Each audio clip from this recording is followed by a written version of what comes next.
ఎదుటివాడి వద్ద బలం ఉంటే ప్రపంచం వణికిపోతుంది. ఈ విషయాన్ని ఇరాన్ అక్షరాలా ప్రూవ్ చేస్తోంది. పోరాడితే పోయేదేముందనే ధీమాతో యుద్ధాన్ని మొదలుపెట్టిన ఇరాన్ తాను నాశనమైనా పర్వాలేదనే ధీమాతో ప్రపంచ దేశాలకు చుక్కలు చూపిస్తోంది. ప్రపంచ చమురు మ్యాప్నే మార్చేస్తోంది. హార్మోజ్ జలసంధిలో నేనే కింగ్ అని తొడగొట్టిన ఇరాన్ ఈ మార్గంలో అడుగు పెడితే మాత్రం చుక్కలు చూపిస్తోంది. సీ మైన్స్తో పాటుగా అండర్ వాటర్ డ్రోన్స్ను కూడా రంగంలోకి దించింది. ఇప్పుడు హార్మోజ్ జలసంధిలో ఉద్రిక్తతలు పెరుగుతున్న టైంలో ఇరాన్ తన అండర్ వాటర్ డ్రోన్ల శక్తిని ప్రపంచానికి పరిచయం చేస్తోంది.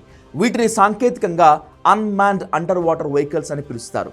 ఇరాన్ నౌకాదళం ఇటీవల వీటిపైనే ప్రత్యేక దృష్టి సారించింది. ఇరాన్ వద్ద ఉన్న ప్రధాన అండర్ వాటర్ డ్రోన్లను ఒకసారి గనక చూస్తే అజ్దార్, ఇది ఇరాన్ అభివృద్ధి చేసిన అత్యంత శక్తివంతమైన అండర్ వాటర్ డ్రోన్. ఇది దాదాపు 8 మీటర్ల పొడవు ఉండి చూడటానికి టార్పెడో లాగా ఉంటుంది.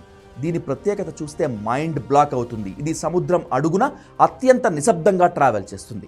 దీనివల్ల శత్రువుల రాడార్ వ్యవస్థలకు చిక్కడం చాలా కష్టం. ఇది సుమారు 200 కిలోల పేలుడు పదార్థాలను మోసుకెళ్లి పెద్ద యుద్ధ నౌకలను కూడా ధ్వంసం చేయగలదు. నీటి అడుగున సుమారు 24 గంటల పాటు నిఘా వేయగలదు లేదా లక్ష్యం కోసం అలాగే వేచి ఉంటుంది.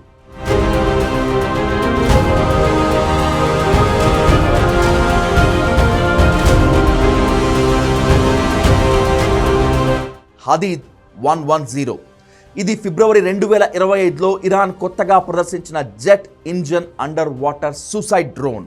ఇది నీటి అడుగున ప్రయోగించి టార్గెట్ను అత్యంత వేగంగా ఢీకొంటుంది.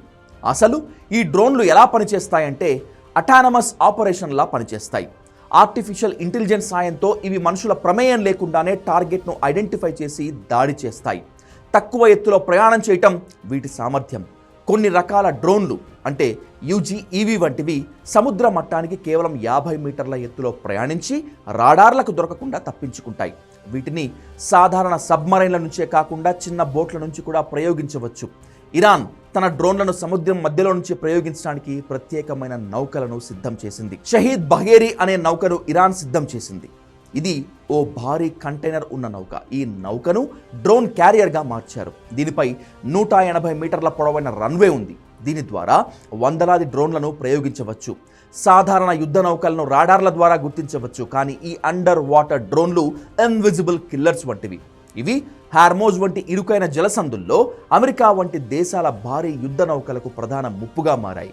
కేవలం $20,000 మాత్రమే ఖర్చు అయ్యే ఈ డ్రోన్లను అడ్డుకునేందుకు శత్రు దేశాలు మిలియన్ల డాలర్ల ఖర్చు చేయాల్సి వస్తోంది. ఈ డ్రోన్ల వినియోగం వల్ల సముద్ర యుద్ధాల స్వరూపమే మారిపోతుంది.